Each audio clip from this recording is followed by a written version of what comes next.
moderate today's event, which brings top personalities from prestigious industries and the arts of Rome Business School so that our community can hear and learn from. I'm so excited about today's program. Today we have our special guest, Mr. Abubakar, Mr. Abubakar Usman Adam, who will be speaking to us on the topic, creating a culture of innovation and continuous improvement in agribusiness. So I'm actually going to start with Mr. Abubakar's brief bio. Abubakar is an accomplished executive who draws early career spanning academia, public service, and business. He spent the last decade working at senior executive and managerial levels of business decision-making, including mentorship, training, and public management across range of functions, from executive management to corporate governance, executive and compliance.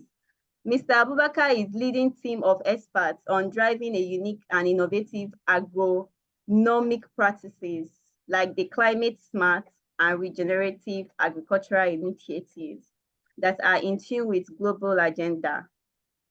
Mr. Abubakar carved his niche in agribusiness space, that's in speed multiplication, crop production, commodity aggregation, processing, trading, and exports early in his life. He is the founder and CEO of Silvers International, that's an agribusiness and logistics company situated at 8 Silvers Avenue, Shrada Industrial Estate in Kano. And he's also the executive vice chairman and board of member, Nasarawa Agro Commodity Company. He's also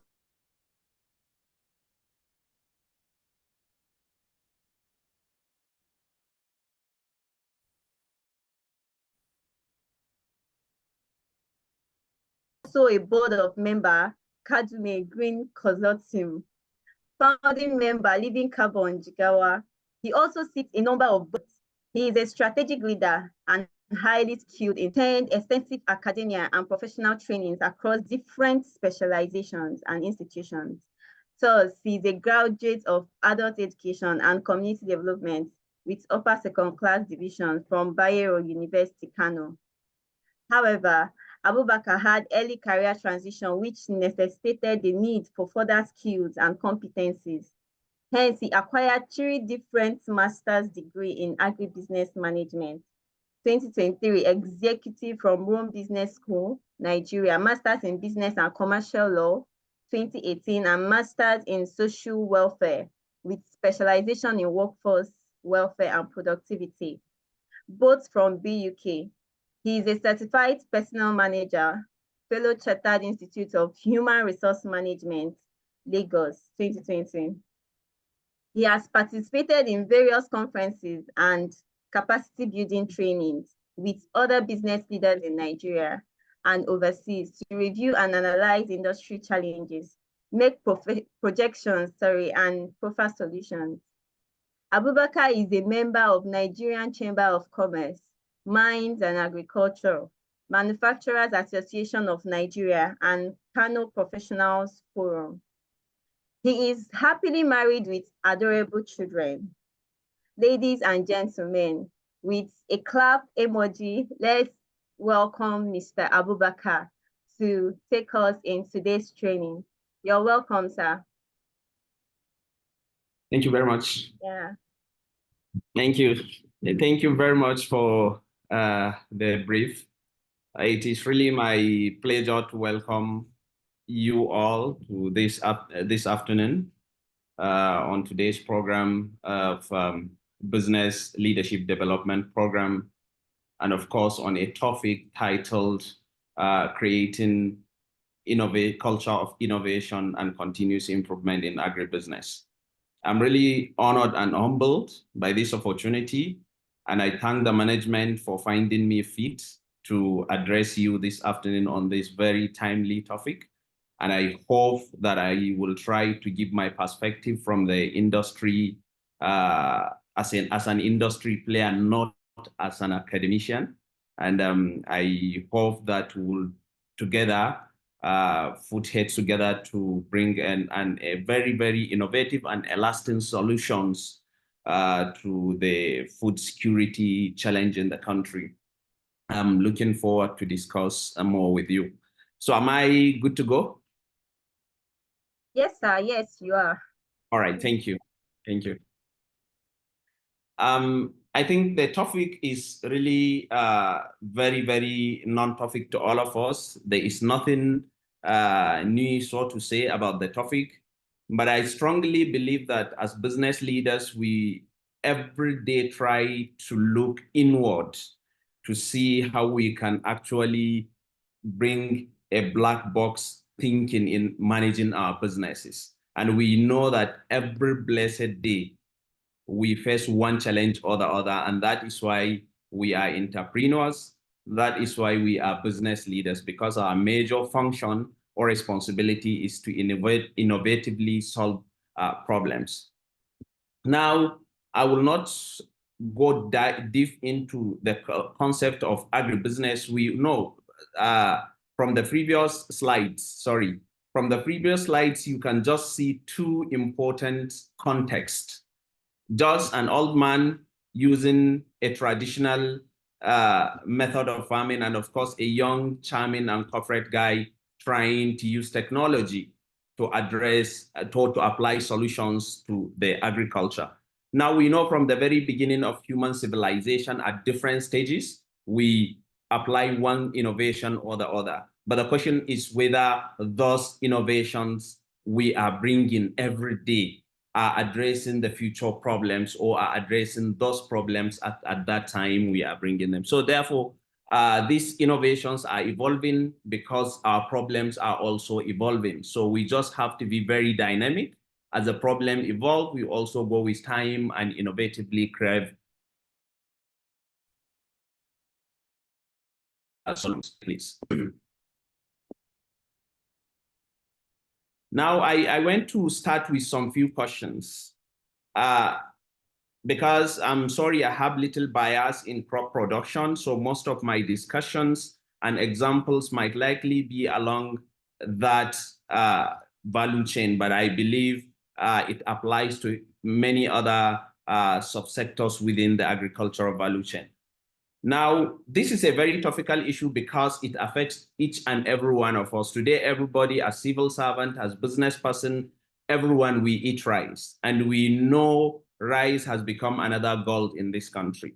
But the question is this rice a blessing or otherwise? Now, a lot of people believe that wherever you see this rice, we are producing much rice, is simply because there is so much poverty in those areas.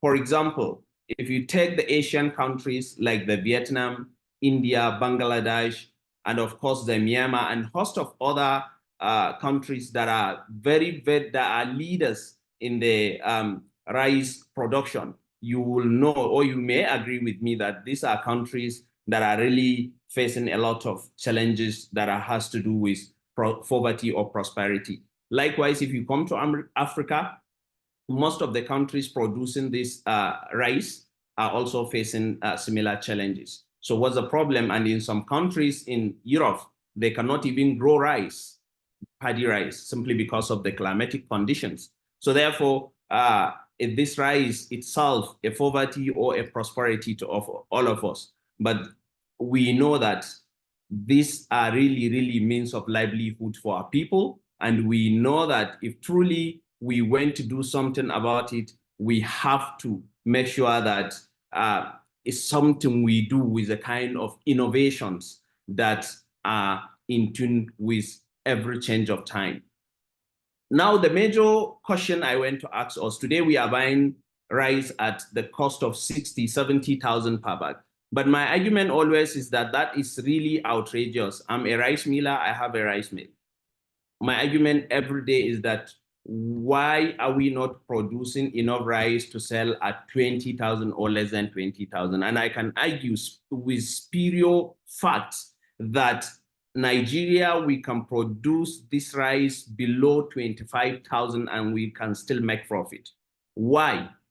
Simply because if we can have a very quick national food security acceleration program, we can achieve that because we don't produce enough paddy to service our meal. That is why this rice is every day going off. Rice is reference to dollar simply because 60% of this paddy is not cultivated in this country. We bring it from our neighboring countries using safer. So that is why it is reference to dollar. Every day dollar rise, the cost of rice, local rice in Nigeria also rise. So these are really the challenge. And I strongly believe that if we are to produce it, we will be very competitive and it will be enough.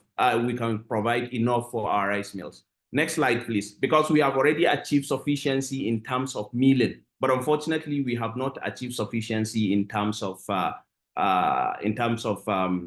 production.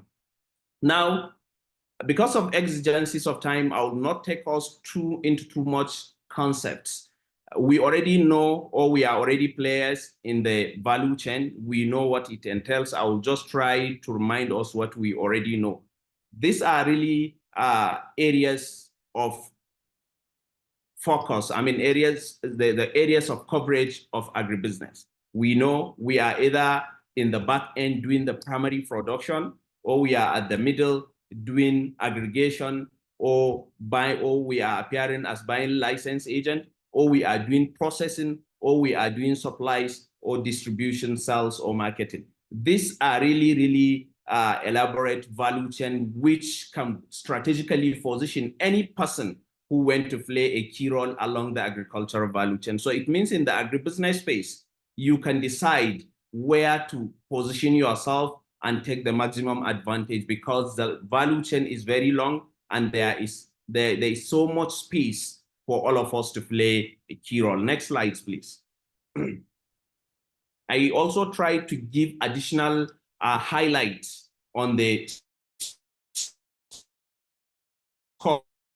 some people can play in the background, while what I call some people will play from the downstream, the midstream, or the upstream of the agribusiness space. While some might decide to play to be seed suppliers or seed multiplication or seed breeders, others might decide to be input suppliers, fertilizers, chemicals, and other input requirements in the production, while others will be providing agricultural training and consultancy, extension service training, and host of other agri-tech services in the agri-business space, while others might decide to also play the strategic role of logistics, storage, warehousing, and host of other strategic roles along the value chain. Next slide, please. Now, we know also that agribusiness doesn't end with the crops alone. It also entails the livestock, breeding, patterning and management, poultry production, animal feed formulation, and host of others. It also entails dairy production and services, processing and distribution. Like I said earlier, the value chain is really, really very long, and it all depends on the opportunities that we prepare ourselves for. Because the most important thing today as business leaders is to arm ourselves, get ourselves ready, and just wait for the right opportunity and we seize it.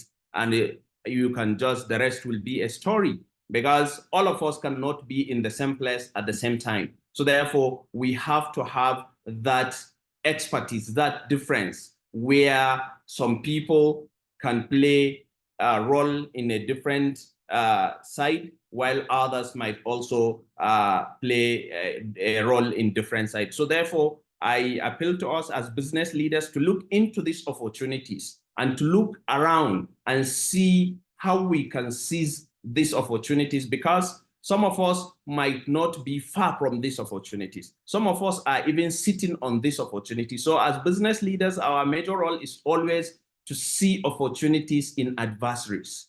Where people doesn't seem to locate opportunities, you take it. And sometimes these opportunities doesn't have to be in your comfort zone. In fact, in most of the time, they have to push you out of your comfort zone to be able to locate those limitless opportunities. So therefore, the essence of this is just to try to highlight the magnitude and the size of agribusiness which we can take advantage and see as business leaders where we can make maximum impact. And of course, we can make so much money as well. Next slide. Now, why do we have innovations in agribusiness or generally in business? I strongly believe, and you may agree with me, like I've mentioned, number one is to solve problems. As business leaders, our major role every day, we see problems. These problems may be problem of competition, maybe problem of market, maybe problem of market penetration, maybe problem of acceptance, a host of other problems can emanate, or it's a problem that generally society is facing with, and you just think outside the box and create those solutions for people. While you solve people's problem, you also make money. I used to give example to a lot of people because I supply the WFP World Food Program in Northeast during the Boko Haram attacks. And I was like telling some of my friends, this is how God decided to hand fortune to some people. Some people are suffering, and while some people are really, some other people's fortune are really changing. So whenever there is problem, as an entrepreneur, as a business leader, you try to see how can you solve that problem at the same time also make something out of that opportunity that presented itself to you, because you actually did not create the problem. You are also maybe taking heat from the problem, but you try to create solution that will help you, will help everybody around you, and will generally help society and everybody along the way. So that is what the work of every entrepreneur.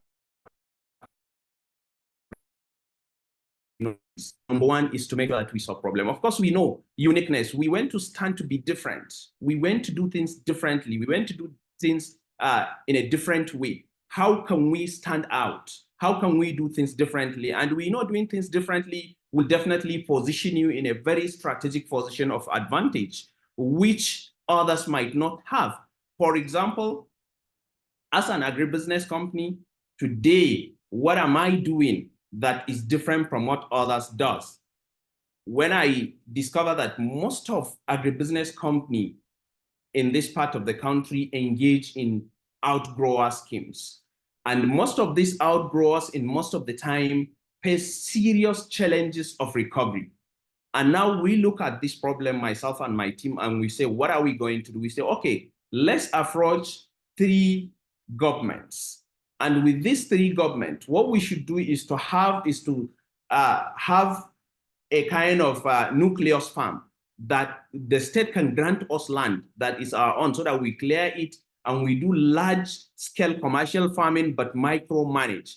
It means we bring in these farmers into our land, we clear the farm, we do all the land development, and we compartmentalize this land into small portions, or let's say blocks, and from blocks to smaller portions of 1 hectares or 2 hectares, depending with the capacity of the farmers. We train them, we give them input, and we make sure that we have uniform planting calendar, we have uniform fertilizer application calendar, we have uniform calendar for harvest. That de-risk our investment, especially when it comes to recovery. And most importantly, it ensures absolute compliance on farmers to be able to comply with all the good agronomic practices we want them to comply with. That significantly helped us, that at a point we were getting 93–95% recovery in our in-grower scheme. And that is why today, when you go to Jigawa State, in most of the time,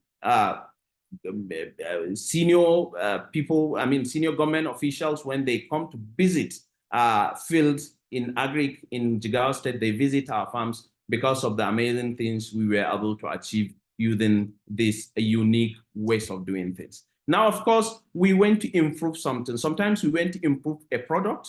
We went to improve services we provide to our customers. that calls for innovation. And such innovation might not likely, because we all know that no idea come out fully refined. Every idea keeps improving as the time evolves, as the challenges unfold. We also come out on how we can improve whatever we are doing, either a product, a service, or a process.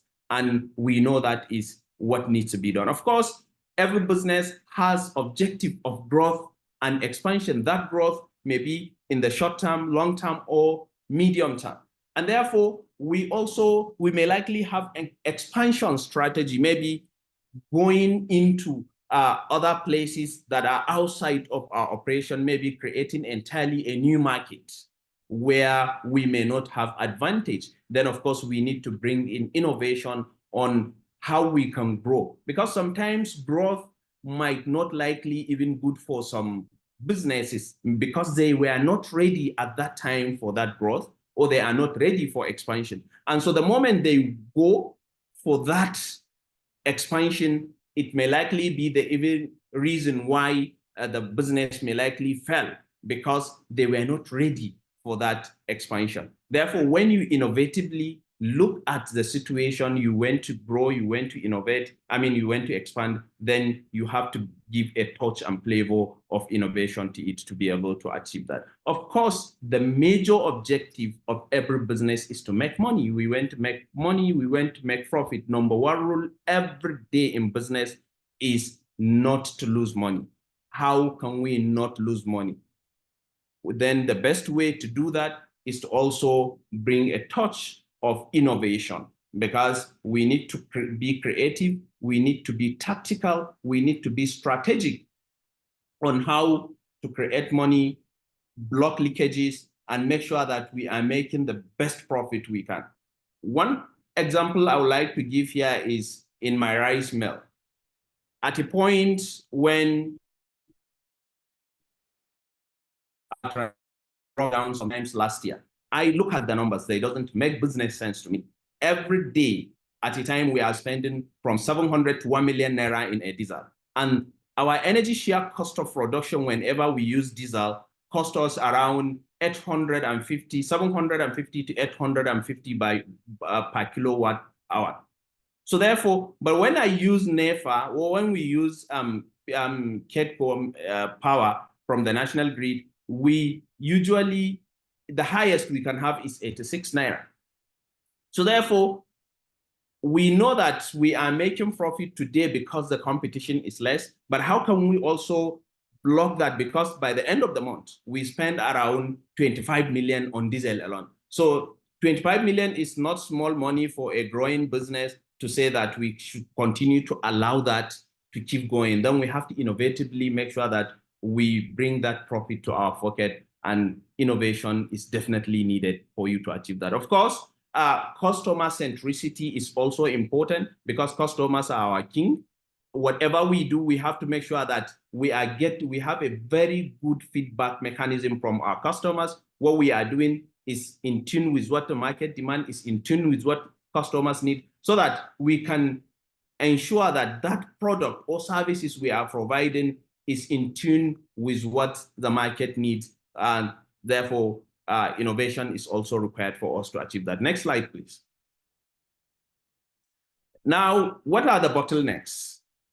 I strongly believe that my perspective of given problems might not be exactly different from what we know, but it is in a way different because I'm not putting some of the issues that are burning in the mind of a lot of people. I want to start with the issue of insufficient investment in the backward integration. Strongly, like I said, we have achieved sufficiency in terms of milling in Nigeria. Today, we have over 5 or about 6 million ton capacity rice mills in Nigeria. Unfortunately, we have not achieved sufficiency in terms of rice paddy production. Today, most of the rice mills in Nigeria, especially the ones I know in Kano, doesn't attain up to 40% of their combined installed capacity, because there is no paddy for them to process. And that is wastage as far as I'm concerned, simply because nobody is talking about going back to the farm to produce what he, at least have a target that you want to produce 20, 25 times. The next time you're going to produce at least 50% of your installed capacity. And let me give you the numbers here. If today we are producing our paddy from the palm gates, every farmer, if we observe all the good agronomic practices, the average we can have is around 4.5 ton to 5 ton if we have a very, very good seeds and we observe all the good agronomic practices. Now, today we are buying paddy at 650. But if we produce it, the maximum highest we can spend in the most expensive irrigation system is 850 per hectare per annum. So therefore, I mean, per cycle, let's say 3-4 months. Now, 850 by 4 or by 5, you will have around 200,000. Now, how can somebody producing his paddy at 200,000 cannot compete with somebody buying paddy by market forces at 650? It's just a simple math, a simple logic. So therefore, I strongly believe that we did not invest in the backward integration. A lot of, we have arable land, but we have not opened up. That is why still, even still our rice is also import dependent. We spend about almost up to 6 billion still on a dollar, still importing a lot of things, especially food. So therefore, I don't feel it makes sense. We have to do a lot in terms of backward integration, especially bigger, large-scale industry need to invest in the backward integration. Of course, we don't have infrastructures in this country, and we know these infrastructures affect what we do. These infrastructures may be road infrastructure, dams infrastructure, power infrastructure, rails infrastructure, which are very strategic in the agribusiness space. In the agribusiness, if farmer produce from the farm, he need a very good road or a very good rail to bring his produce to market. And from the market to the processing or aggregation hub, you need a rail or good transportation system. When you take it to processor, somebody who is in the processing, he needs power to also process. So all these critical national infrastructures are lacking, and that is why we are not competitive. And that is why if today India stabilizes their food security issue and continue to supply the African market with their rice, nobody is going to survive the market because we are not ready for that competition. Of course, we know we are facing climate crisis, issues related from rising level of sea, of course, flooding, drought, especially in this part of the country. A lot of farmers and a lot of livelihood were destroyed as a result of these climate challenges. And of course, we are taking it for granted. We are not making a very, very serious concern and investment, both the farmers, the players in the industry, and of course, the policymakers. And this issue, of course, requires innovation, because that is why today we need climate smart agriculture, agricultural initiatives to counter the impact of the climate change. But unfortunately, we are not doing much on that. Of course, subsistence farming, we have been talking about it. That is why we are facing the national food security threat, because we are not producing enough. The fact of the matter is Nigeria is not producing enough food. And let me give you a simple example. Today in America, only 2% of their population are into agriculture. In Nigeria, 80%, 70 to 80% of our population are into agriculture, but they cannot feed us. But 2% of the population in America are into agriculture, but they can feed their population simply because of the size of the production, because they have large-scale viable commercial farming entities in the country doing that on behalf of the country. So that is why they were able to stabilize, or they were able to certain extent be able to produce what they need. If you take also India, if you take China, it's not that there are no small farmers, small-scale farmers, there are, but there are also large-scale farmers who are doing amazing things. Of course, we know the issue of policy inconsistencies. Every government that comes will decide to change from one policy to another, and that has been affecting the agribusiness space. Because sometimes as a business, you plan or have a strategic business plan of 10 years. Unfortunately, government come within 2-3 years, they have changed that policy. And now it will take you back to re-strategize. And if care is not taken, some people by one single policy of government, they can be out of business, and which we believe that is not healthy. And I know that these are problems for many, many businesses in the country. We also know that we are facing problems of lack of fair trading terms. Fair trading terms between farmers and buyers. For example, many farmers are not taking the actual benefit from what they produce. You can have somebody from the middle, a middleman person who is taking more benefit than the farmer, simply because they protect the farmers from getting access to market. And they come to the farm gate, acquire whatever the farmers produce, and not only that, distort the quality and distort the market. And that is not healthy for a business environment. And I strongly believe that that has to be addressed. So we know that if we don't do that, eventually it is going, because I'm seeing that in Doano International Grains Market here, we are dealing with a lot of people coming from different parts of these landlocked countries in Central and West Africa. But people playing along, I mean, in the middle, always try to be smart to distort the quality and distort the market. Because if market, there are already price surveillance and market intelligence that suggests that the price benchmark should not be more than this. Somebody will just go and offer extra price to distort the market, which is really not healthy.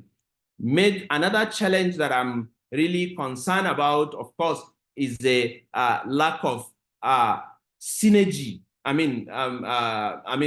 Synergy between individuals and institutions. Research institutions ought to collaborate with industries and industry players. But unfortunately, there is no this synergy.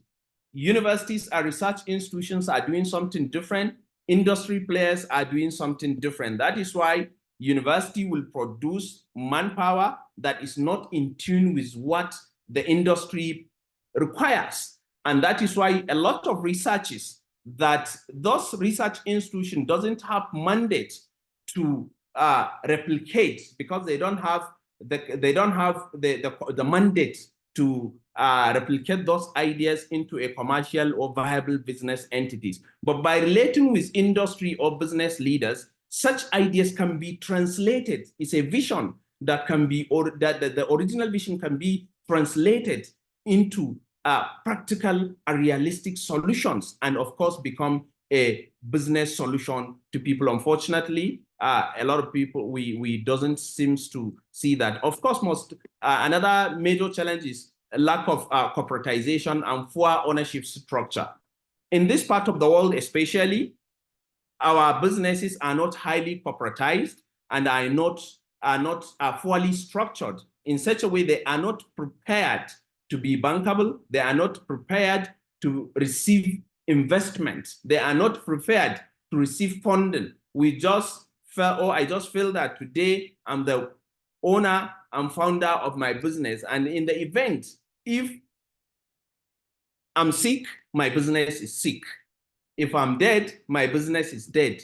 No right-thinking human being in this 21st century will form a business that will you don't have that vision that you went to this business to outlive you. Everyone in this century should have that kind of mental model of building a business that will live beyond you, beyond your generation, and even beyond the generation of your children. So that is why it is really important for partnership, very, very important for collaboration. And that collaboration and partnership can be on different fora with development partners, can be with business interest, can be with other players in the industry to work together and make sure that businesses are structured in such a way that they can be supportive, there are complementary support from the owners of the business. Next slide, please. These are almost, I almost even highlighted some of these solutions. Because we cannot understand the animosity or the gravity of problems or what is expected for us to solve unless we understand the problem. That is why I try to briefly highlight some of the challenges. And like I said, businesses every day, that is why we are different as entrepreneurs. Our major roles and obligation is to solve problem. Now, having identified the problem, now how can we innovatively solve this problem? Now, I try to give my own perspective here. Like we said, we know major challenge is funding, but this funding, why do we have this challenge of funding? Our financial institutions in Nigeria doesn't have appetite to fund agriculture, especially the primary production.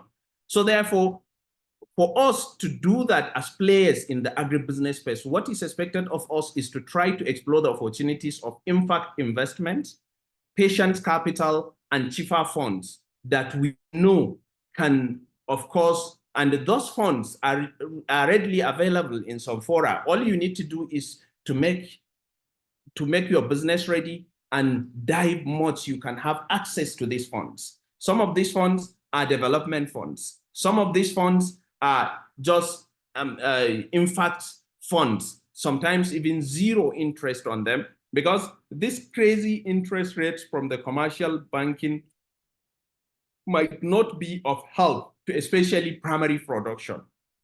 So therefore, we have to do whatever it takes to make sure that we have access to these funds and doing that innovatively. Of course, we need to create, like I said, critical infrastructures on irrigation. Let me try to give us numbers here. The reason why we are not competitive today, again, is because our dam irrigations and the irrigable lands are nothing to write home about. Today, China, as the highest populated, country with population in the world, has over 1.5 billion people in China. And you know what it means when you have that kind of number, you have to feed them every day. What did they do? They had 700, like India, have 715,000 square kilometer of irrigable land. When I'm talking about conventional irrigable land, you are talking about land that are fully ready for convention using gravity, irrigation by gravity to continue to produce all year round. And of course, the yield is also very competitive. And of course, all the required infrastructure to provide to farmers are there so they can produce 3-4 times in a year. So like every person will get ready to go to his office so as the farmer will get ready to go to his farm, has full-time job in the farming business. But in Nigeria, what do we have? We have less than 3,000, as of 2002, we have less than 3,000 square kilometer of irrigable land in Nigeria. That is not healthy. That is not going to help us. If we don't do the needful in terms of opening up more land to produce internally, we cannot address our food security challenge, and we will continue to depend heavily on the neighboring countries to import, and that is why our food prices will continue to skyrocket. And so as business players, we have to innovatively look at the solution while we also make money, we also do the right thing for the country, because we are not just about making profit. We also need to look into the country and look at the future to prepare ourselves for the future, especially the competition that may be coming. Of course, the rail infrastructure today, what is the cost of my rice? If I produce rice today from Kano, I went to take it to Lagos, I will not spend less than 2,500 to 3,000 to transport it to Lagos. Now that will translate to about 1.2 to 1.5 million naira for me to transport 600 bags of rice, head rice to Lagos. Now, if there are wagon, we have very functional rail line. All I need to do is one wagon will transport that same quantity, possibly at the rate of 100 to 150,000. And these are the competition. What is our energy share cost of production today? there is it's nothing to write home about. Nobody that is in the processing or manufacturing today is not, unless some of the bigger players who were able of Belgrade to create their own modular power stations. Of course, we know we have to adapt to climate challenges, introduce the regenerative agricultural initiatives that are fully smart and traditional. What we are doing, because we know as a company, with what we are doing, like in Jigawa State, some of these land are dead lands in Jigawa State, and the climatic condition is not friendly. So we introduced this with the support of the United Kingdom government. We introduced the Regenerative Agricultural Initiative in Jigawa State to reconfigure and transform the land to a situation where they can be very fertile. And that is very expensive and is going to take a long time. But of course, with the kind of innovations we are introducing, supporting the farmers, trying to be climate smart, to discourage them from cutting down trees, providing them with energy efficiency stuffs, and a lot of things that has really helped. And we are already building a carbon credit project there, where we are going to not only be producing agricultural products, but we are also going to be selling carbon credit component to some of the key global market that needs them. Of course, we are also promoting, another solution is to also be promoting viable large-scale commercial farming, like I have mentioned earlier. Most of the farming in Nigeria is small scale. That is why we have huge population in farming, but it's not sufficient to feed the country. But when you have large-scale commercial farming that are viable, they can be able to support us address this food security threat. Of course, we must create new generation of farmers, young people that are trainable, smart, and bankable, because the kind of picture, the kind of images we send to the people in the agri space are showing that those in agriculture doesn't have future, are those poor, malnourished, and tattered people who might not likely make it. And that is discouraging a lot of young people to go into agriculture, because every young person who went to school really went to have a better future. And you cannot be showing me that picture of very malnourished old man and trying to tell me that is going to be my destiny. And for young people, that means a lot. So we have to do whatever it takes to make sure that we create new generation of farmers who are really smart, who are also in tune with reality of 21st century. Of course, innovative, real, and practical policy stabilization strategy also are needed, because this policy inconsistency are not healthy for investment, are not healthy for businesses, are also not healthy for innovation in the country. Because today you create a solution, you are working on it, tomorrow government will walk off overnight and say they have changed a policy, and by that simple pronouncement of policy, a lot of people can just be out of business. So we need to know, for example, a policy need to have a lifeline, a 5, 10, 20 years of maturity. Of course, we know things are changing very fast. That is true. But there are things that we know we can be very flexible on. There are things that we know we cannot just be changing them at every opportunity we got, because we just don't believe the previous government did the right thing. I think that is not healthy for business environment. Of course, we need, like I said, strategic partnership and collaboration to with development partners, with business partners, and form those alliances. They are really going to be helpful for all of us in business environment. Like I said, I'm just the founder. I have a co-founder who is also very, very strategic, and he's not my relative. We did not even come from the same states or same place, but we felt that we have something in common. And by having a partnership will de-risk so much from you, so that you will have complementary efforts. Or each one of you will bring his best to the table, and the two of you, or whatever number it is, can contribute to the growth of your organization. Like I said, these fair trading terms are really something that some states begin to address with introduction of small claims courts, where even if you go to place to buy commodity or to finance farmers, if they cheat you or if they cheat you or you have there are rooms for claims and farmers will pay dearly. Because we are talking of innovation, I'll try to give you one simple example. In Jigawa State where we are working, there is one community that is very notorious in terms of under recovery. So the traditional ruler of that community went there, made pronouncement that whoever did not pay for whatever input we supplied him, he authorized the imams in that community, nobody should observe funeral prayer for him. And for us in this part of the country, it is shameful for any family whenever that people will protest when you have a dead person in your family and they will say, no, they will not observe funeral prayer for him. That is the highest shame anybody can have, because nobody can afford to have that. So therefore, we got almost 95% recovery in that community because we innovatively understand that they respect the community leaders, and the only way for you to work with them as business is to critically involve their local leadership. Of course, digitization and quality control is very important in the agribusiness.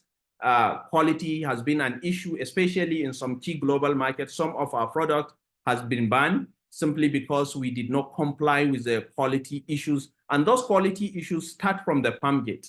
Most of the farmers need to be seriously trained and educated, because sometimes farmers induce maturity of some grains just to be able to make money. And those chemical residues, when they get to some places, they will be certified not fit for human consumption. And that is not healthy for a business environment. So therefore, quality control is really important. And of course, we are in a digital age.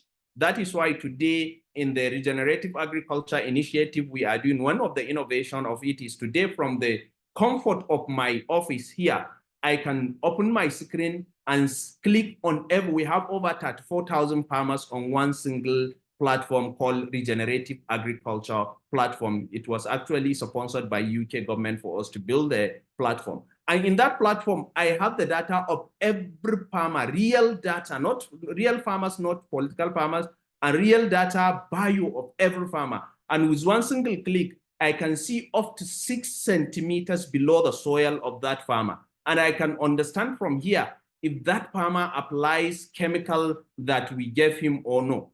If he doesn't, and that will be the end of our relationship with him, because when we monitor and supervise at every level so that we reduce our risk. And the best way is not to have one size fits all strategy when relating with these farmers. Of course, like I have mentioned, high-level corporate structure for agribusinesses is really, really needed for us to be different, to be able to innovatively be the leaders in the market, and of course, to make our businesses ready for investment.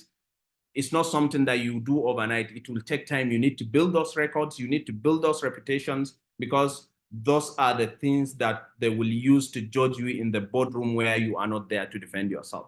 Next slide. Now, as a leaders, what do we do? How do we cultivate this leadership in the agribusiness ecosystem? We know as leaders, number one thing, or every day, what we do has to do with people.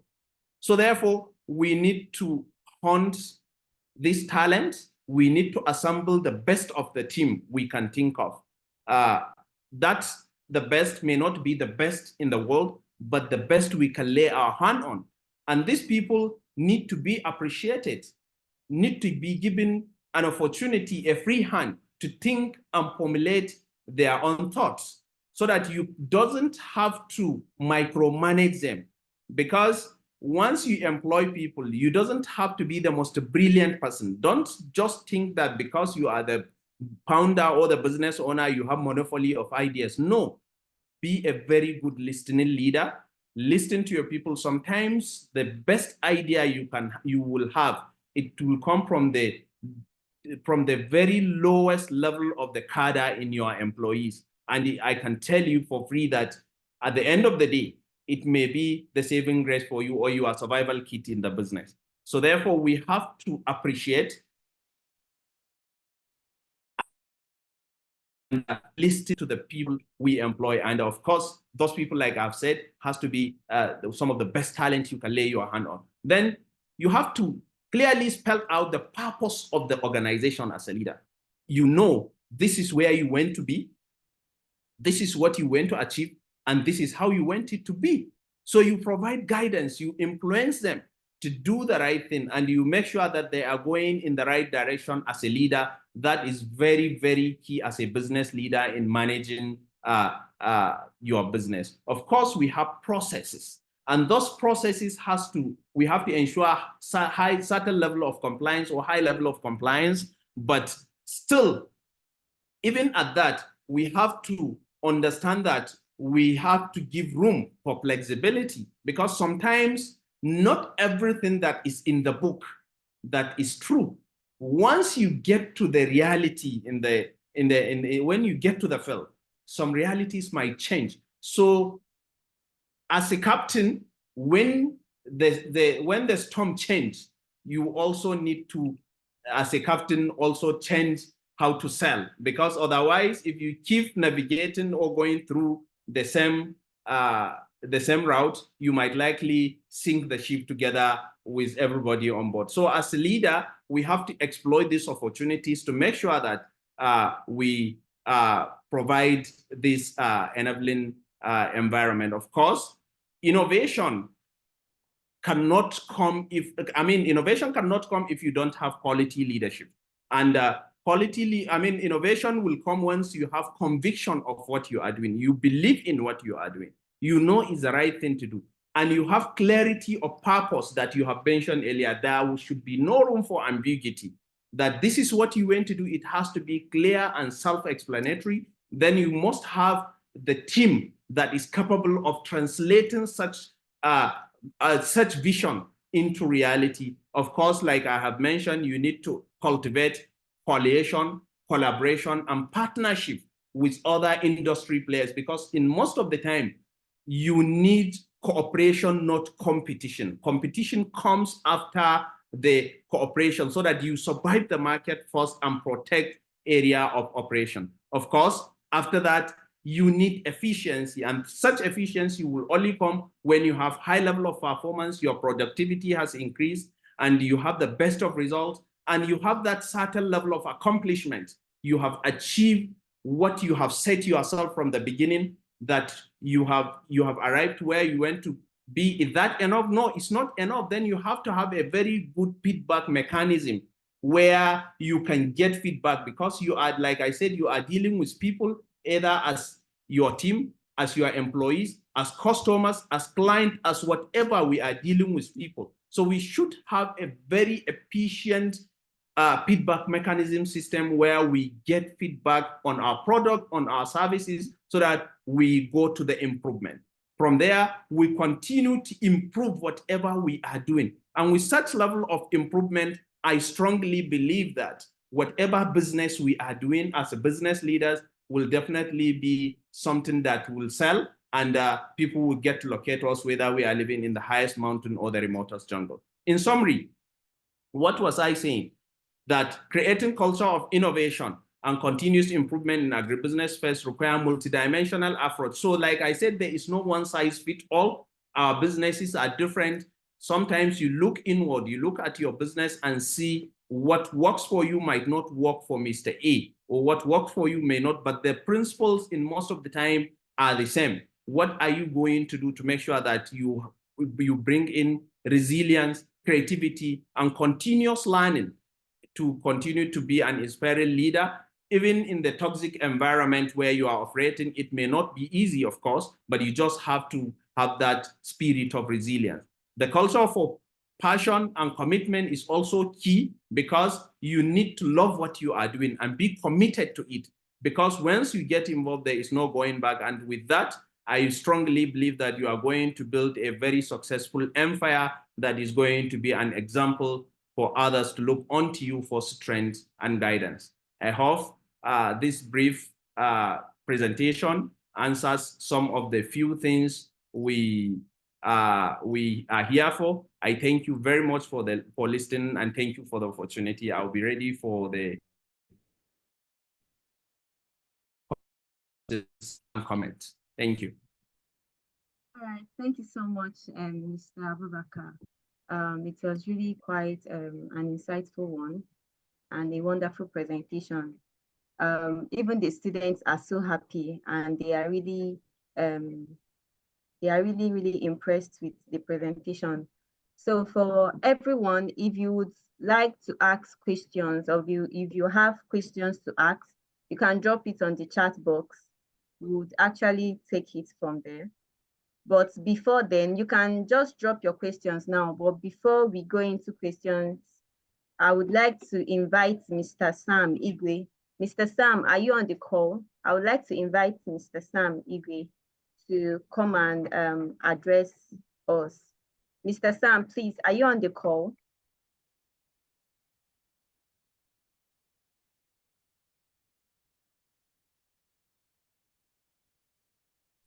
See if you can unmute.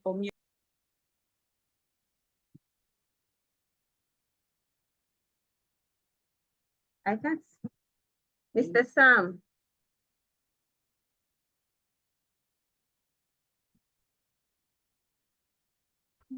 Okay, thank you. I can unmute now. Okay. Okay, thank you so much. We can't see you.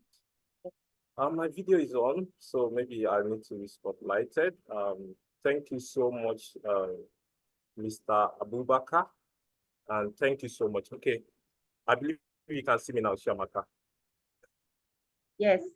Yes. Okay, thank you. Thank you so much. Thank you so much, Mr. Abubakar, and thank you, Shamaka, for the moderation. We want to appreciate all of our executive students for joining this call this afternoon. It has been an insightful session by Mr. Abubakar, and as most of you already know, Mr. Abubakar is also an alumni of Rome Business School. And one thing I will say is that we have a very rich network of agribusiness professionals in Rome Business School, both as alumni and students.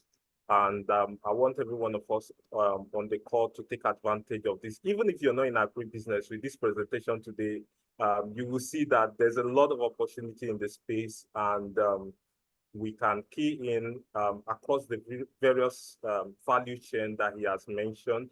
And from his presentation, he just made reference to just one product. You can imagine just analyzing rice. What about tomatoes? What about other crops? And then we've not talked about the animal, the livestock aspect of the agribusiness. So I want, first of all, to encourage us, even if you're not in the Master in Agribusiness, you're in the Master in Project Management or whatever master's program, Logistics and Supply Chain Management, or the MBA, whatever master's program you're in, to take advantage of this opportunity in terms of connecting to our wide network of agribusiness professionals in the Rome Business School community. And also, most importantly, is the fact that we in Rome Business School, we are connected to the research community as well. A lot of innovation, like I mentioned, is going on. A lot of research is going on within the agribusiness space. For instance, for us here in Rome Business School, we are closely connected to IITA Ibadan. I know that Mr. Abubakar said was also part of the delegates that went to IITA Ibadan. There's a whole lot of research that is going on in cassava farming, in a lot of crops around. So I encourage those of us in the agribusiness to make our time to be part of these connections that we have made. And even if you're not in the agribusiness masters, I repeat again, find a way to connect. If you come to class physically, ask about those in the agribusiness class. They don't usually dress like the conventional farmers that you know. You can look at Mr. Abubakar inside the office, but he's an agribusiness leader. So that's not, it's not the conventional subsistence farmers that you know. Yeah, yes, most of the participants are asking for his LinkedIn URL and also his contact. We will share that with you, so you will connect. And also importantly is the fact that there's also innovations, a case innovation that we also want to bring to the attention of our students within the agribusiness space in Nigeria. Okay, yeah, so, okay, you can see his contact on the screen. He also reflects his email address and then the name of his company, so you can reach out to him. So I wanted to say, I was saying that there's also an innovation in terms of plant health, which is a case study that we have currently for our agribusiness students, which they are also studying, is on the concept of ionized fertilizer, for those of us who are in the agribusiness space. So an improved plant health supplement, just like most of us that are, as humans, we take supplements. There's also improvement in the area of plant health in terms of supplement, which we have a case on that called, okay, Sarah, if you don't mind, let me just share briefly. I just share my screen. Okay, thank you. All right.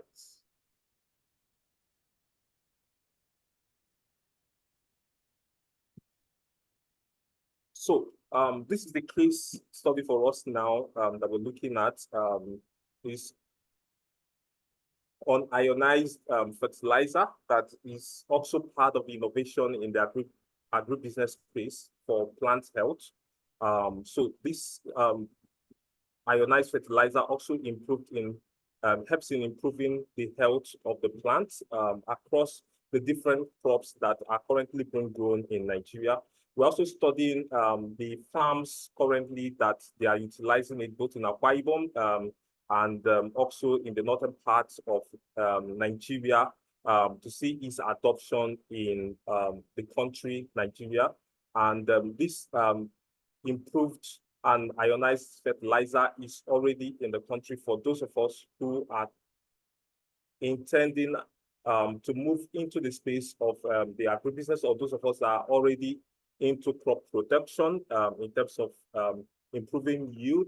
The most important thing is also us studying, working with researchers in the country to ensure that the plant doesn't have any it doesn't have any adverse effect on the crop or on the produce itself. And this has significantly been established over this period. So it's part of the innovations that we'll talk about. So when we go to IITA, we pick some of these things, and then, like Mr. Abubakar was saying, those research institutions, they are not into commercialization. They are not into production for sales. They are basically into research, which you now have institutions, other organizations or companies that want to focus on commercializations come up and take up some of this research and then improve on them and take it and mass produce it for the market. So these are the innovation. This particular innovation is one that we also want to share with our agribusiness students, which is already available within the ecosystem in Nigeria. And also we would also want to have some of our students here in Nigeria who can also be part of the pilots on this particular ionized fertilizer. Like I said, the prototype farms in Nigeria has already been tested and worked on, and the yield has been established. So I'll also be sharing subsequently, just like on the chat, with you details on how you can access it currently in Nigeria. So, but most importantly is that connect to our agribusiness system. You never know, a lot is happening in the cassava value chain. A lot is happening. One of our agribusiness student alumni now, is now an alumni, has one of the largest cassava farm in Nigeria, somewhere in Kwara State. one of the largest cassava farms in Nigeria. You have those that are connected in the livestock value chain, take advantage of this ecosystem. We also have those who are in the regulatory agencies. Most of our agribusiness students, there's no regulatory agency in Nigeria currently as relates to agribusiness that you will not have at least one alumni of Rome Business School Nigeria from the agribusiness. Starting with the Lagos State, and then moving into the current director of agribusiness Lagos State is an alumni of Rome Business School. The senior special advisor to the Lagos State governor on agribusiness is an alumni of Rome Business School. That's just to give you an understanding of the vast network of agribusiness professionals that we have in the Rome Business School community. So most importantly, thank you so much, Mr. Abubakar, for sharing insights with us this afternoon and for giving us details and this knowledge based on innovations that are happening within the agribusiness space. If not for distance, I would say that we'll come and visit your farm, but of course, there are students here who will also want to make out time, who are closer to you, that will also want to visit your farm and your office. Thank you so much, and thank you, Chiamaka, and the career service team for organizing this very, very important session. Thank you. All right, thank you so much, Mr. Sam, for that wonderful presentation as well. So we'll move straight to the questions. Mr. Abubakar, can you still hear us? Yes. Okay, so we have a question from a student on the chat box. The question goes, innovation has different levels. What are some of the challenges of process innovation and how did you overcome it? Sorry, I didn't get that. He said innovation has different levels. Yeah. What are some of the challenges of process innovation and how did you overcome it? The question is from George Songo. He's the one that asked the question. Okay, thank you very much. You see, like I try to explain is some of these things goes with the evolution of human civilization. First of all, every innovation goes or like every other change. You might likely either have resistance at the beginning, especially depending with the kind of people you are dealing with, especially me that I'm dealing with farmers who are mostly not literate. So trying to convince them to innovate, to bring some innovation to them is really, really difficult. So you have to be persuasive, you have to be diplomatic, you have to be tactical for you. Let me give you a practical example. We went to a particular community that is a very flood-plain community. Every day, Jigawa, when you hear flooding in the northern part of the country, almost everywhere you hear Jigawa is part of is the state that is mostly affected. Because Jigawa is automatically or almost 100% flat land, completely flat land. I think in the entire Jigawa, you may not have a place where you have a horizon that is up to 15 meters in the entire state. So therefore, that is why the state is facing serious flood challenge. So we work with Rice Africa and NCRI Badegi to develop the new Faro 66 and 67. And that Faro 66 and 67, because we have a subsidiary company in Silvex here that is also into seed breeding. So we multiplied that seed more than any other private company in the country. At the end of the day, federal government was even buying that seed from us to counter the effect of flooding in some states. But unfortunately, those farmers, they saw the impact of that flooding, but they will tell you, no, this is the seed that was handed over to them by their forefathers, so they will not just accept your seed. I say, okay, no problem. So we go to that community, we take a demo plot, plant our seed in that community, along with their own traditional seeds. And concurrently, they are seeing the performance of our seed and their seed. And sometimes we make sure that whatever we are doing it in their presence. We will even have to invite them, by some preparation for them to attend, to be trained. If you are not providing that refreshment, they are not, because we know some people are just coming for the refreshment, not because they went to learn.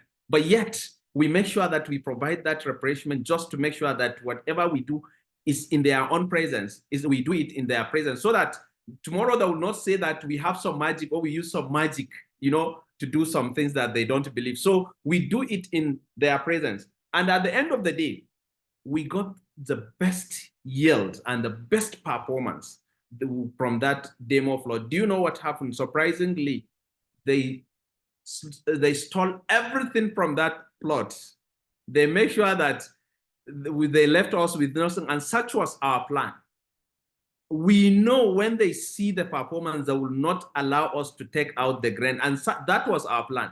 So we deliberately create that demo plot in the community. At the end of the day, we did not harvest one single grain from there because they took out everything.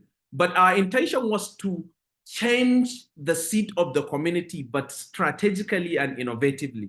So the following year, all of them were using that seed that we were following them, persuading them to use. They refused. And using this strategy, now all of them changed their seed into that same seed we want them to use.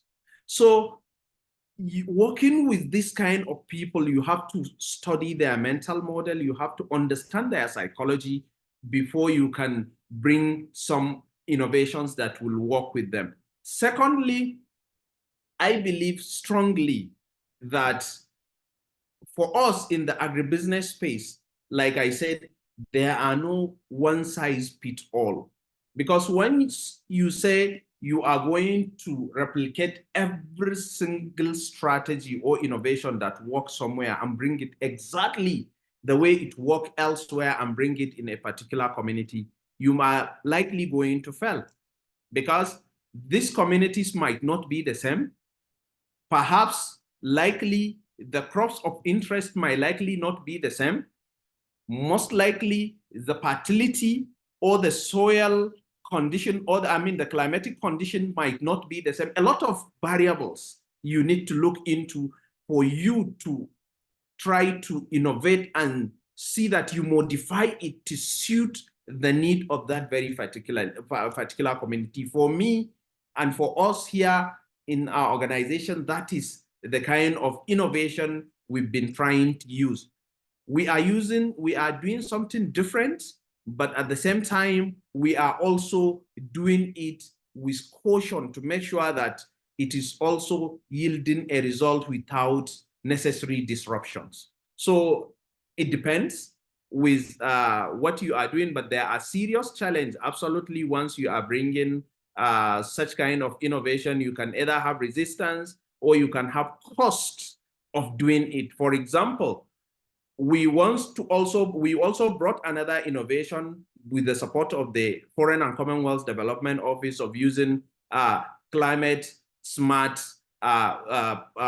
solar power pumps, drying and climate smart drying, parboiling and drying equipment to communities. Now, for the solar powered pumps, the UK government actually paid 60% of the cost because we actually try to make a spiritual argument. If our intention is to help these farmers, we know these farmers doesn't have the money to buy this kind of, because we want to have a green energy, a kind of clean energy, sorry, that we don't have to be using fossil fuel to power generators in our farms, because we know that most of the, in fact, 60% of the carbon emission coming from the agriculture is directly from the rice production fields. So therefore, we try to counter that. The best way is for us to innovatively bring the solar powered pumps. And those solar powered pumps, mind you,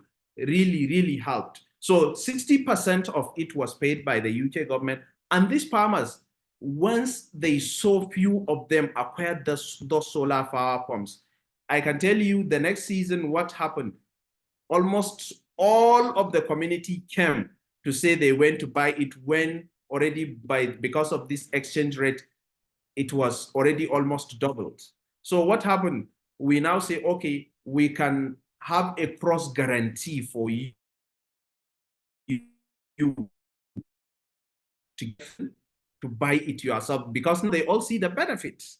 They all see the benefit. So innovations, definitely, whenever you are bringing them in businesses, there are challenges, and those challenges are not the same. Like I said, it has to be, there are peculiarities. So you have to look into those perspective of peculiarities and also try to adopt according to your situation. I hope this answers your question. All right, thank you so much.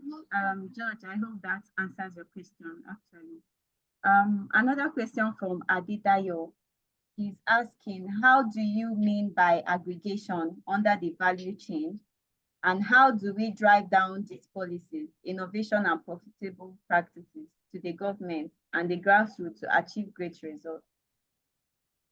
Okay, you know, I myself, to God be the glory, started as an aggregator when I was in the university. Aggregator is somebody who doesn't farm and who is not a buy license agent. You go to the commodity. What we do here in the northern part of the country, there are non-commodity trading markets where you, mostly weekly markets, you go there, you aggregate from smaller farmers, bring 1 bag, 2 bag from their farms. Sometimes he went to he went to pay for school fees, or he went to go to hospital, he bring 1 bag of paddy or 2 bags of paddy, or 3 bags, you know, depending on his demands. So you aggregate from those small, and you make a large sum. You aggregate, somebody bring 10, 5, 3, 10 bags, you buy, and you aggregate, you bring to the bigger market. And once you bring to the bigger market, other buyers, these are not, mind you, not processors too, might likely buy directly from you, who will either trade it on the same platform or same market, or might likely transport it elsewhere where they can get premium, or to somewhere where they can sell it directly to processor who will add value. And this is not just on one commodity. There is the Wano International Grains Market, which is the largest commodity market in sub-Saharan Africa here, because it aggregates commodities from both Central and West Africa here in Kano. And this is a market that had a volume of 5 billion naira per day transaction every day on commodity, ranging from sesame seed, groundnut, coffee, maize, yam, anything you can think of. They are trading there, because people from these neighboring countries from Central Africa all came here to get, and they also bring, because by the ECOWAS trade liberalization scheme, we are actually allowed for pre-movements of agricultural goods. So therefore, these countries that are around bring in these goods to this market. And of course, you know, Nigeria is the biggest market for all this. So they have very sizable markets there. So actually, the role of aggregator is to take or buy from smaller suppliers, so to say. Then you aggregate to certain quantity, you also supply to other players in the value chain. From there, you can study the market, you can understand the market, and you can begin. And doing that doesn't require you to have much capital. In fact, if you know the market, or by the time you master the market, you doesn't even need the capital. Because by the time you build trust, those smaller people that are aggregating, if they trust you, there was somebody I was trading with from Borno. He have never seen me. He don't know where to locate me. He will send me 1, 2 truck of sesame. As at that time, a truck of sesame was around 7 to 10 million naira. He have never met me, but on trust, he will send to me here. I will give him the market information by his authorization. I will get somebody here to buy and I get my commission. So that was usually the tradition. You can aggregate and you can sell. So basically, you don't need warehouse except when you start growing. As network buyers and network of suppliers, you can play a good aggregation role. Okay, sir. Thank you so much for that. So one last question before we go ahead. From George again, what do you do when an innovation increases cost of production and may reduce your profit margin? Yeah, what you do, you look into your budget. That is why it is very important from the very beginning, you make a very, very realistic projections that what will this innovation cost you? Is it profitable? Is it timely? And does it make business sense? You need to ask yourself these questions. Because like I said in my presentation, sometimes you went to make improvement, or you went to do expansion, you went to ensure growth or expansion. But possibly it is not time for growth, and it is not time, for expansion. So in the course of that growth, it might likely cost you. That innovation might likely not be the best time. So you look at the cost-benefit analysis of every innovation. Let me give a practical example. When we look in how we can, we are currently championing the climate smart and regenerative agriculture initiative, and our project is going to be the first land-based carbon credit project in Nigeria. We have finished with we have gone very far with the Nigerian Sovereign Investment, NSIA. So with some of our UK partners, we formed the Living Carbon International. What we do is to say, if we really went to do this carbon credit, because carbon credit is about carbon emitters, those big companies like Maersk Line, like Vitol, like Total, and many other global companies or multinational companies that are really emitting carbon emission to the atmosphere. So they will look into companies like us that are doing something to sequester the carbon into the soil. So therefore, when you are doing the carbon sequestration, so they are mandated by the United Nations climate funds to dedicate at least 1% of their annual profit to the companies that are making efforts in line with climate change to address challenges of climate crisis. So what they do is to make sure that they see viable projects and fund them. Now, when we came, we know that the first thing to do if we really went to register a carbon project is to onboard the farmers and try to train them to also imbibe very good practice. So we know these farmers are in the rural communities, and the major source of their energy is firewood. How can we solve the problem of firewood? Because we cannot stop them if we don't provide option, if we don't provide alternative for them. And that alternative is going to be to provide clean stuff for them. And that clean stuff is going to be very expensive for us. Are we capable? Do we have the financial strength to do that? Then, of course, we present the project. We now look into the project. We know we don't have that available funds at that time to do that. So we approach partners who are the NSIA and, of course, other companies to look into the project, which will give them advantage and will position them as responsible companies in the global stage. So they accepted the project and say they can provide the funds for us to get those clean stuff to every farmer, so that in the house of every farmer, they cannot be burning this, those they cannot be cutting down trees to be burning, to be using those trees for energy purpose. So therefore, once you look at the cost, you also look at your options. And those options includes, like I've just mentioned, the collaboration and partnership. If you don't have the cost, then you look for another partner that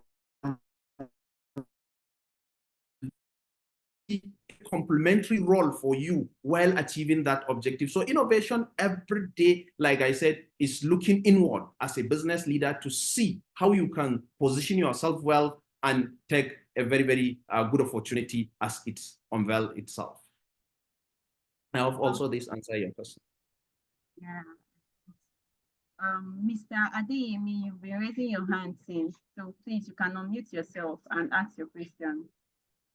I don't know, are you still there?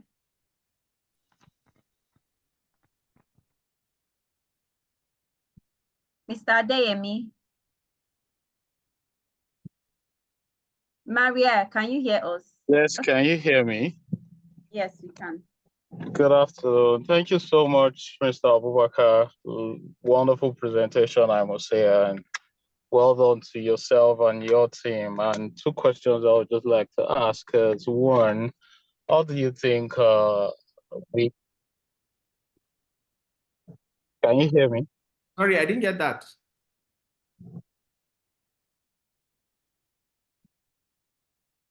Hello?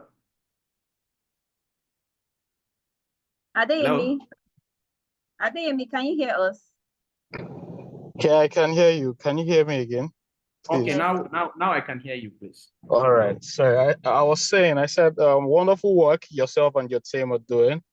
Great job. And I think two questions I would like to ask is, one, how do you think we can really leverage the power of public PPPRA strategies to enhance productivity within the agricultural industry? That's number one. Number two, I think sometimes last year, I actually sent you some personal message on LinkedIn on some sort of partnership around exporting opportunities with your organization. I don't know if that opportunity is still, open up. And I think I would just like to do a follow-up again on LinkedIn after this call so that we can get things started from there. Excellent, excellent. Thank you very much for this question. I think in trying to, what I said, the providing innovative solutions, I think that was number one on what I have mentioned, trying to leverage and explore the opportunities of patients' capital, development funds, and of course, impact investments. And these funds are readily available, like I said, but it's just a matter of information. Most of us playing in the value chain, especially in agribusiness, doesn't have the right information, possibly. Maybe that is why we don't leverage on that. Public finance are readily available, many of which are very, very much readily available for us, but of course there are terms and conditions.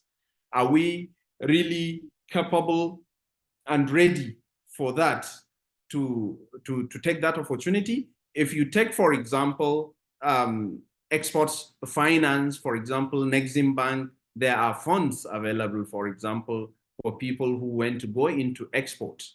If you take Bank of Industry, if you take Development Bank of Nigeria, if you take Nigerian Agricultural Development Funds, the new agency that was just set up by Mr. President, there are a host of other development finance and public finance institutions that are readily available.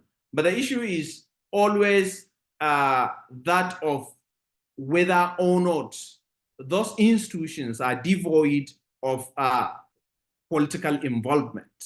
That is the question.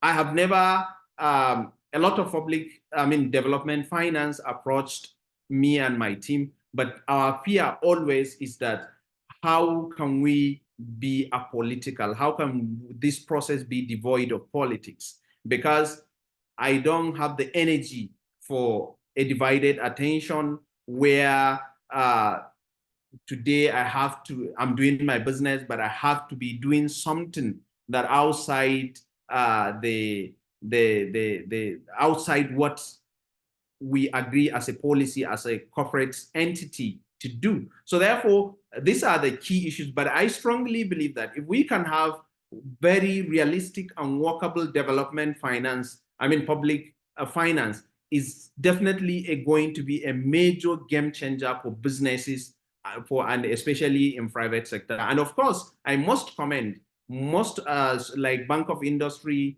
Nexim Bank, are doing a lot. Of course, there is also Bank of Agriculture, but are these agencies all off and doing what is expected of them? These are the issues that I think us as industry players and the institution need to work together and try to tell ourselves the truth on what works and what doesn't work.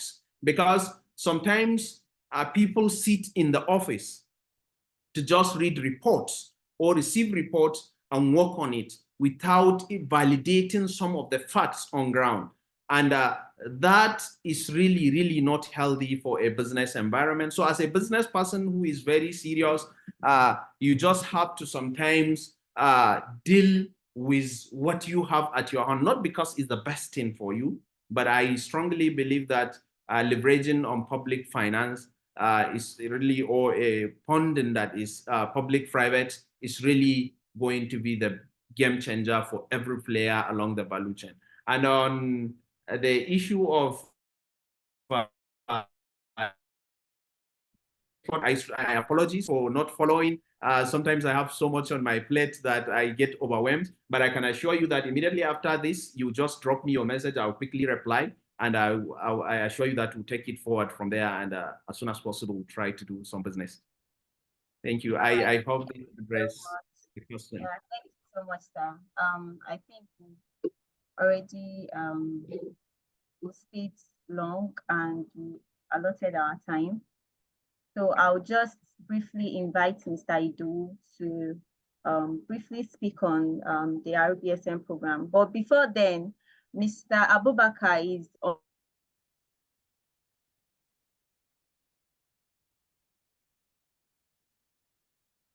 Hello?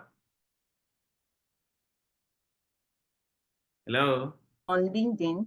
For some of you that weren't able to take your questions, you can reach out to him on LinkedIn or you can send him an email. I'm sure he's written as Abubakar Kafir. The Kafir is spelled as Kafir. So you can reach out to him and he will respond to you. Mr. Idowu Adeleke.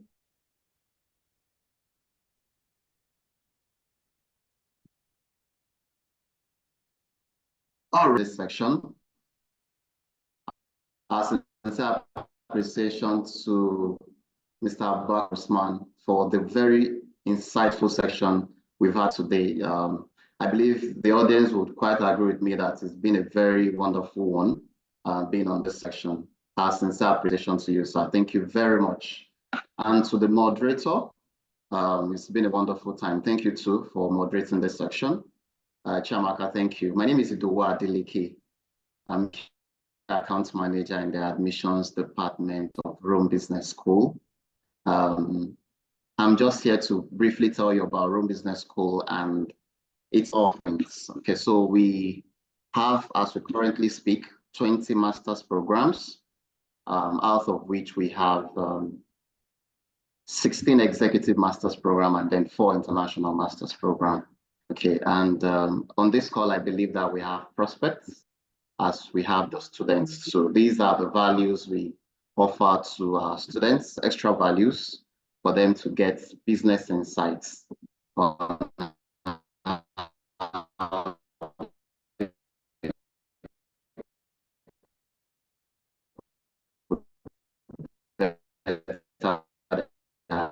businesses in the agricultural sector to have a bit of what it is like to be in the classes. Okay, so you have the opportunity to take advantage of the offerings we are giving in this month. Like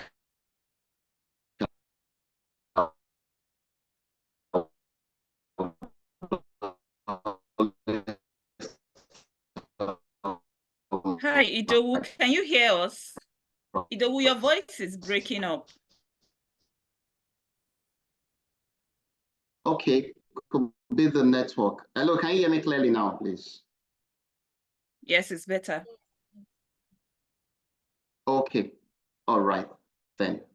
Okay, so like I was saying, for the prospects on this call, this is also another golden opportunity for you to reach out after now to your admission advisor and kickstart the admission process, conclude it before the record time, and then take advantage of the opportunities in financial support and conditional scholarship, and then also the opportunities of joining subsequent webinars.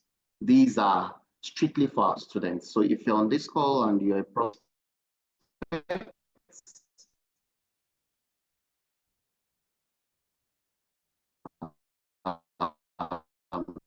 you must have been call your admission advisor and then continue the process. Okay. I look forward to having you all on board. Thank you so much for your time on this section, and do have a wonderful day ahead. Thank you so much, Mr. Idowu. I would like to thank everybody for joining and for being patient with us. Really appreciate. And on behalf of our Dean, Professor Agusa, and all the Rome Business School staffs, on behalf of Career Service Department, on behalf of our head of or Director of Career Service, Sarah, Justina, Victor, we would like to appreciate everybody for joining and for staying put till this time. And I would like to also announce that if you haven't filled the survey, please fill the survey. For some of you that are asking for the slides and the recording, fill the survey so we can send it to you through your email. And also for some of you that, okay. So I would also encourage us, please fill the survey. Thank you so much, Vivian. So don't forget to fill the survey. When you fill the survey, we'll send the recording and the slides to you. And I think we'll call it a day here. And for subsequent workshops, we'll also like to encourage you to participate and to join us. So I would also just say goodbye. Thank you so much and have a nice day from me to everybody. Bye.